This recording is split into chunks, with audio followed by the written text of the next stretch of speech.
Après des heures d'audition au palais de justice, les juges lillois ont estimé que l'ancien patron du FMI était forcément au courant que les femmes qu'il rencontrait dans des soirées libertines étaient des prostituées, pire, qu'il faisait même partie d'un réseau.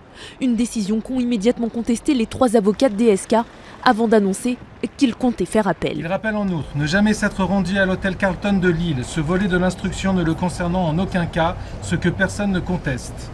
Par ailleurs, à supposer même qu'il aurait connu le statut des femmes dont il est question, il faut rappeler que le fait d'avoir une relation avec une escorte ne constituerait pas une infraction au regard de la loi française et relèverait d'un comportement privé parfaitement licite entre adultes. Dans cette déclaration commune de ses avocats, Dominique Strauss-Kahn nie donc tout en bloc et pointe même du doigt une échéance électorale qui ne serait pas anodine dans ce contexte.